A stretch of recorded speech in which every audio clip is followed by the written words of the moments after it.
వే gold trusted gold buyers మీరు తాకట్టు పెట్టిన బంగారాన్ని విడిపించి ఈ రోజు ఉన్న మార్కెట్ ధరకు కొనబడను.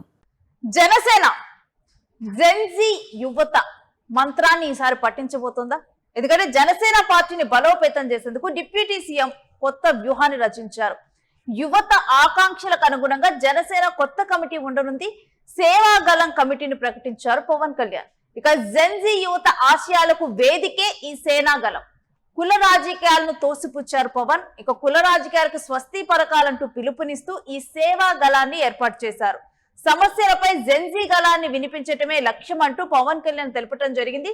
ఇక సేనాగలం జెన్జీ యువత ఆశయాలకు వేదిక అంటూ సేనాగలం చెప్పడం జరిగింది. ఇక జెన్జీ యువత గురించి మనం ప్రత్యేకంగా మాట్లాడుకోవాలి. ఇప్పటి రాజకీయాలలో కీలక పాత్ర పోషిస్తుంది ఎవరంటే జెన్జీ యువత. రాజకీయాల్లో సంవత్సరాలు అంటే ఎన్నో సంవత్సరాలు పనిచేస్తే గానీ పార్టీ అధికారంలోకి రాదు. కానీ జెన్జీ యువత మాత్రం నెలల్లోనే పార్టీలను వీటన్నిటిని కూడా అధికారంలోకి తీసుకొని వస్తున్నారని చూడొచ్చు. జెన్జీ యువత రాజకీయాలను మార్చేస్తున్నారు. ఇక ఇప్పుడు జనసేన జెన్జీ యువతకు సేనాగలం అంటూ కూడా ఒక జెన్జీ యువత గొంతుకగా సేనాగలాన్ని మార్చబోతున్నారు. మరి దీనికి సంబంధించినటువంటి డీటెయిల్స్ ఏంటనేది మా ప్రతినిధి మా కొలీగ్ సిరాజ్ అడిగి తెలుసుకుందాం. ఎస్ సిరాజ్, ఇటు పవన్ కళ్యాణ్ ఈసారి జెన్జీ యువతని టార్గెట్ గా చేస్తూ ఈ సేనాగలం ఏర్పాటు చేశారా? అంటే జనసేనకు జెన్జీ యువత ఆకర్షితులు అయ్యే విధంగా ఇది ఏర్పాటైందని చూడొచ్చా? ఖచ్చితంగా నేను, ఎందుకంటే ఈ మధ్య కాలంలో యువత తలుచుకుంటే సాధించలేనటువంటిది ఏదీ లేదని మనం చెప్పుకోవాలి. ఎందుకంటే నిర్ణయాలు తీసుకోవడంలో యూత్ కీ రోల్ పోషిస్తూ ఉన్నారు. కానీ అధికారంలో ఉన్నా లేకపోయినా, పదవులు ఉన్నా లేకపోయినా, కానీ నిర్ణయాలు తీసుకోవడంలో యువత డిమాండే కీ రోల్ పోషిస్తుంది. రీసెంట్ గా మనం చూసుకున్నటువంటి తమిళనాడు ఎన్నికలు కానివ్వండి, లేకపోతే నేపాల్లో బాలేంద్ర షా పవర్ లోకి వచ్చినటువంటి పరిస్థితులు కానివ్వండి, రీసెంట్ గా జరుగుతున్నటువంటి కొన్ని ఎన్నికల్లో యూత్ కీ రోల్ పోషిస్తున్నటువంటి పరిస్థితి. తాజాగా జనసేన పార్టీ అధినేత ఆంధ్రప్రదేశ్ డిప్యూటీ సీఎం పవన్ కళ్యాణ్ కీలకమైనటువంటి నిర్ణయం తీసుకున్నారని చెప్పుకోవాలి. ఆయన ప్రధానంగా సేనాగలం పేరుతో కొత్త కమిటీని ఏర్పాటు చేశారు. పార్టీ అంతర్గతంగా అనుబంధంగా పనిచేసేటువంటి కమిటీగా ఉన్నప్పటికీ ఒక రకంగా జెన్జీ మూవ్మెంట్, మరి ముఖ్యంగా జెన్జీ ఎఫెక్ట్ ఎక్కువగా ఉన్నటువంటి ఈ రోజుల్లో సేవాగలం అనేటువంటి పేరుతో యువతతో ఒక టీం లాంటిది ఏర్పాటు చేయడం, దాన్ని ముందుకు తీసుకెళ్లేటువంటి పైన ప్రధానంగా ప్రజా సమస్యలపైన, సామాజిక పరమైనటువంటి అంశాలపైన కూడా ఇది ప్రధానంగా ఇంపాక్ట్ చూపిస్తుంది అనేది మాత్రం జనసేన పార్టీ అభిప్రాయంగా తెలుస్తుంది. ఈ కమిటీని ఏర్పాటు చేసేటువంటి అంశాన్ని కూడా పార్టీ అంతర్గతంగా జరిగినటువంటి మీటింగ్ లో కూడా వివిధ అంశాలపైన చర్చిస్తూనే ఈ అంశానికి సంబంధించి కూడా డిప్యూటీ సీఎం అనౌన్స్ చేయడం జరిగింది. దీంతో పాటుగా పవన్ కళ్యాణ్ కీలకమైనటువంటి కామెంట్స్ కూడా చేశారు. సామాజిక సామరస్యం, బాధ్యతాయుతమైనటువంటి రాజకీయాలు ఉండాలి అనేటువంటి ఇష్యూను ప్రధానంగా బేస్ చేసుకున్నారు. ఈ జెన్జీ ఎఫెక్ట్ ఎక్కువగా ఉన్నటువంటి నేపథ్యంలో సేవాగలం పేరుతో కమిటీని ఏర్పాటు చేస్తున్నట్లు ఆయన అనౌన్స్ చేస్తూనే రీసెంట్ గా పార్టీ పరంగా, అంటే సామాజిక వర్గాలను బేరీజ్ వేసుకున్న తర్వాత సామాజిక వర్గాల పరంగా తీసుకుంటున్నటువంటి నిర్ణయాలు కానివ్వండి, లేదా ఇటీవలే కాలంలో సామాజిక వర్గాల పరంగా వస్తున్నటువంటి విద్వేషాలు కానివ్వండి, ఈ అంశాలు కూడా అంతర్గతంగా చర్చకు వచ్చినట్లుగా తెలుస్తుంది. వీటి మీద కూడా ఆయన మాట్లాడుతూనే ముళ్ళును ముళ్ళుతోనే తీయాలి అనేది మాత్రం జనసేన పార్టీ ట్వీట్ కూడా చేసింది.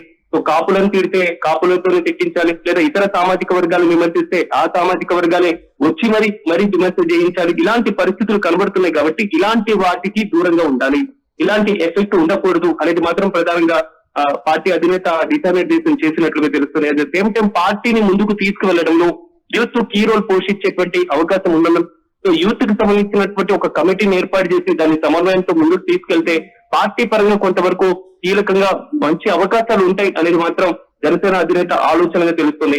సామాజిక బాధ్యతతో జనసేన పార్టీ ముందుకు వెళ్తూ సేవాదళాన్ని ఏర్పాటు చేస్తున్నట్లుగా కూడా పవన్ కళ్యాణ్ డిక్లేర్ చేసినటువంటి నేపథ్యంలో ఇప్పుడు సేవాదళం ఏ విధంగా పనిచేస్తుంది అనేటువంటి ఒక పెద్ద క్వశ్చన్ మార్క్ మారింది. ఎందుకంటే జనసేన పార్టీ పైన సేవాదళం ఎఫెక్ట్ ఏ విధంగా ఉండబోతుంది, ఇప్పుడున్నటువంటి జనరేషన్, ఇప్పుడున్నటువంటి జెన్జీ ఎఫెక్ట్ నేపథ్యంలో వీరు పార్టీని అధికారంలోకి తీసుకురావడాన్ని పక్కన పెట్టేస్తే అత్యధికమైనటువంటి స్థానాల్లో పార్టీ ఏదైతే స్థానాలను కైవసం చేసుకోవడానికి ఈ సేవాదళం యూజ్ అవుతుందా లేదా అనేటువంటి ఇష్యూ మాత్రం కొంతవరకు ఒక $1 మిలియన్ ప్రశ్నగానే మారింది. ఒకసారి మనం జనసేనకు సంబంధించి ఏర్పాటు చేసినటువంటి ఈ ఏదైతే సేవాదళం ఉందో దీనికి సంబంధించినటువంటి అంశాలు చూస్తే ఆల్మోస్ట్ క్లియర్ కట్ గా ఈ మధ్య కాలంలో జెన్జీ మూవ్మెంట్ విపరీతంగా పెరిగిపోయింది. ఏదైతే మన 1990 లేదా 2010 మధ్యలో జన్మించినటువంటి వాళ్ళని జెన్జీ జనరేషన్ గా మనం చెప్పుకుంటూ ఉంటాం.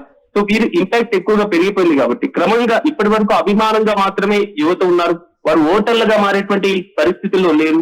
అలాంటి సమయంలో ఈ అభిమానానికి పరిమితమైంది. ఓటర్లుగా మారుంటే పార్టీ అధికారంలోకి వచ్చేదనేది జనసేన నాయకులు గతంలో పదే చేసినటువంటి కామెంట్స్ కూడా మనం చూసాం. కాబట్టి ఇప్పుడు ఓటర్లుగా మారుతున్నటువంటి యువతను కైవసం చేసుకోవాలి, ప్రసన్నం చేసుకోవాలి. రీసెంట్ గా వస్తున్నటువంటి అసెంబ్లీ ఎన్నికల ఫలితాలు కానివ్వండి, ఇతర ప్రభావాల్లో యూత్ కీ రోల్ పోషించారు. కాబట్టి ఇలాంటి ఎఫెక్ట్ ఎక్కువగా ఉంటుంది. ఈ మధ్య కాలంలో డిజిటల్ గలం బాగా విపరీతంగా పెరిగిపోతుంది. డిజిటల్ యుగంలో యూతే కీ రోల్ పోషిస్తున్నారు. సోషల్ మీడియా కానివ్వండి, డిజిటల్ ప్లాట్ఫామ్స్ లో యూత్ యాక్టివ్ గా ఉంటూ ఉంటారు. సో అలాంటి టైంలో వీటికి అనుగుణంగా యువతకు ఇలాంటి ఒకటి దళాన్ని ఏర్పాటు చేస్తే కీలకంగా ఉండేటువంటి అవకాశం ఉంటుంది. At the same time future లో అంటే క్షేత్రస్థాయిలో సంస్థాగతంగా పార్టీ బలోపేతం అవ్వడంలో కూడా సో యూత్ కీ రోల్ పోషించేటువంటి ఛాన్స్ ఉంటుంది. కాబట్టి భవిష్యత్తులో నాయకత్వాన్ని ఏర్పాటు చేయడం, పార్టీకి అవసరమైనటువంటి క్షేత్రస్థాయి సంస్థాగత నిర్మాణంలో కూడా యూత్ ని మెన్షన్ చేయడం, వారిని కూడా భాగస్వామ్యం చేసేటువంటి అవకాశం ఉంటుంది అనేది మాత్రం పవన్ కళ్యాణ్ ఆలోచన తెలుస్తుంది. అట్ ది సేమ్ టైం ఆయన మాట్లాడినటువంటి తీరులో గతంలో సాధారణంగా ఏదైనా సామాజిక వర్గానికి సంబంధించినటువంటి వ్యక్తిని లేదా అధికారంలో ఉన్నటువంటి వ్యక్తిని తిడితే అదే సామాజిక వర్గానికి చెందినటువంటి నాయకులు వచ్చి ప్రెస్ మీట్లు పెట్టి మాట్లాడేటువంటి తీరు కనబడుతుంది. కానీ రీసెంట్ గా పవన్ కళ్యాణ్ వరుసగా చేస్తున్నటువంటి కామెంట్స్ కూడా దీనికి సంబంధించి కొంతవరకు ఈ రోల్ పోషించేటువంటి పరిస్థితులు కనబడుతున్నాయి. ఆయన ఈ సాంప్రదాయమైనటువంటి రాజకీయపరమైనటువంటి కామెంట్స్ చేయొద్దు అనేటువంటి ఇష్యూని కూడా ఆయన పదే చెప్తున్నటువంటి పరిస్థితి. కానీ సిరాజ్ ఇక్కడ మనం అంటే కుల రాజకీయాలకు స్వస్తి పలకాలను పిలుపునిచ్చారు. కానీ మనం చూస్తే గనక అంటే ఇటు జనసేన కాపు సామాజిక వర్గం ఎప్పుడు జనసేనకు తోడు ఉంటుంది అంటారు. మరి ఈ క్రమంలో మరి దీన్ని ఏ విధంగా చూడొచ్చు? కాపు సామాజిక వర్గం ఏమన్నా జనసేనకు దూరం అయ్యే అవకాశం ఉంటుందా ఏంటి?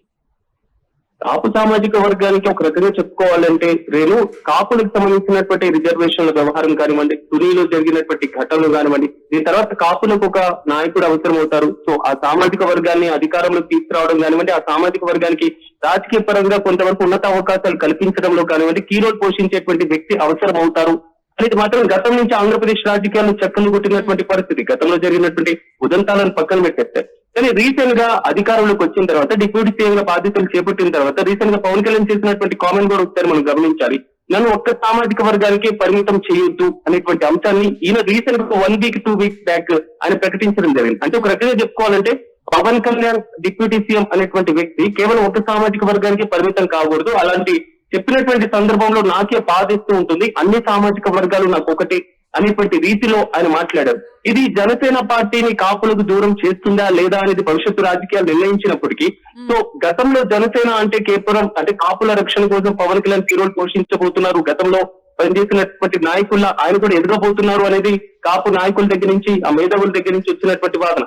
కానీ ఇప్పుడు పరిస్థితి అలా ఉందా లేదా, జనసేనకి కాపులు దూరం అవుతున్నారా అనేటువంటి ఇష్యూ కొంతవరకు వాదన బలంగా వినిపించినప్పటికీ అది భవిష్యత్తులో చూడాల్సినటువంటి అంశం.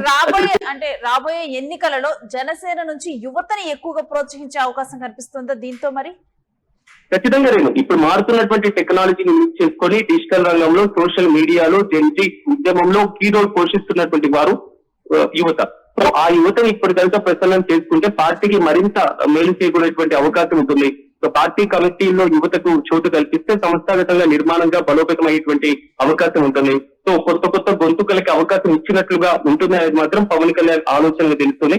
ఈ నేపథ్యంలోనే అంటే పార్టీకి యువతను జోడిస్తే బ్రాండ్ ఇమేజ్ మరింత పెరిగేటువంటి అవకాశం ఉంటుంది. కాబట్టి సేవా దళం అనేటువంటి పేరుతో ఒక దళాన్ని ఒక కమిటీని ఏర్పాటు చేస్తే మాత్రం ఫ్యూచర్ లో భవిష్యత్తులో యువత పార్టీకి అనుబంధంగా ఉంటారు, సంస్థాగతంగా బలోపేతం అవుతుంది. అట్ ద సేమ్ టైం అధికారాన్ని కైవసం చేసుకునేటప్పుడు అట్ ద సేమ్ టైం పార్టీలు టికెట్లకు సంబంధించినటువంటి అప్పుడు కూడా ఒక బలమైనటువంటి నాయకులను పార్టీ స్వతహాగా తయారు చేయగలుగుతుంది అనేటువంటి ఆలోచన అయితే ప్రస్తుతం చేస్తున్నారు. మరి యువత దీనికి ఎంతవరకు జనసేనకు సంబంధించినటువంటి సేవా గలంకి సానుకూలంగా ఉంటారు?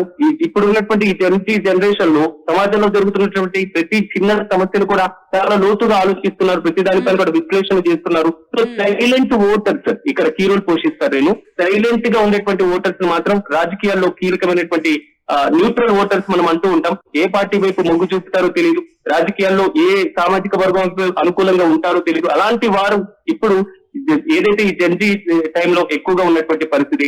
అట్ ద సేమ్ టైం కొన్ని వర్గాలు కొన్ని సామాజిక వర్గాలు కొన్ని పార్టీలకే పరిమితం అనేటువంటి ఆలోచన ఎఫెక్ట్ ఎక్కువగా ఉంటుంటుంది. కానీ ఇప్పుడు మారుతున్నటువంటి దాంట్లో ఈ సాంప్రదాయమైనటువంటి పార్టీలకు ఈ జెన్జీ అనేది ఒక సవాల్గా మారింది. కాబట్టి వీరు కూడా జనసేన వైపు మారుతారు అనేది మాత్రం ఆ పార్టీ ఆలోచనగా తెలుస్తుంది. సో యూత్ ఓటు ఎక్కువగా పెరిగేటువంటి అవకాశం కూడా ఉన్నటువంటి నేపథ్యంలో సో యువ ఓటర్ల ఆకర్షణ కూడా ఇలాంటి కమిటీ కీ రోల్ పోషిస్తుంది అనేది మాత్రం చూడాలి. మరి మొత్తం మీద జనసేన పార్టీ తీసుకున్నటువంటి ఈ సేవా దళం అనేటువంటి ఇష్యూ ఏదైతే ఉందో అది ఎంతవరకు సక్సెస్ అవుతుందో మనము వేచి చూడాలి రేపు. Right, thanks for the details Siraj. ఇక జెన్జీ యువత లక్ష్యంగా వాళ్ళ ఆశయాలకు వేదికగా సేనా దళాన్ని ఏర్పాటు చేశారు జనసేనాని పవన్ కళ్యాణ్. మరి జెన్జీ యువత ప్రస్తుత రాజకీయాలు అంటే కుల రాజకీయాలకి స్వస్తి పలకాలంటూ పవన్ కళ్యాణ్ ఇక్కడ చెప్పడం జరిగింది. ఇక ప్రస్తుతం యువత మనం చూసుకుంటే కుల రాజకీయాలు ఒకప్పుడు రాజకీయాలకు స్వస్తి పలకాలనే పరిస్థితినే మనం చూస్తున్నాం. అందుకనే తమిళనాడు విజయ్ వచ్చినా కానీ వెంటనే విజయ్కి జై కొట్టారు. ఈ రకంగా కూడా అంటే ఎక్కడైనా కానీ ఒక పాతకాలపు పద్ధతు రాజకీయ పార్టీలకి వీటన్నిటికీ స్వస్తి పలకాలి అని యువతలు, అందుకనే కొత్త వాళ్ళు ఎవరైనా వస్తే యువత వారి వైపు మొగ్గు చూపుతూ ఉన్నారు. దీంతోనే ఇప్పుడు జనసేన ఇటు జెన్జీ యువతకి రాజకీయాలలో కానీ వీటిలో కానీ ఎక్కువ స్కోప్ ఇచ్చే విధంగా సేనా దళాన్ని ఏర్పాటు చేశారు. మరి పవన్ కళ్యాణ్ వైపు ఎంతగా జెన్జీ యువతులు ఇటు అట్రాక్ట్ అవుతారు, జనసేనకు ఎంత మద్దతు వస్తుంది ఏంటి, మరి ఇప్పుడు నెక్స్ట్ రాబోయేటువంటి ఎన్నికలే లక్ష్యంగా దీన్ని ఏర్పాటు చేసినట్లుగా కూడా చూడొచ్చు. మరి ఎంతటి ఆదరణ జనసేన పార్టీకి రాబోతుందని మీరు అనుకుంటున్నారో కూడా కామెంట్ చేయండి.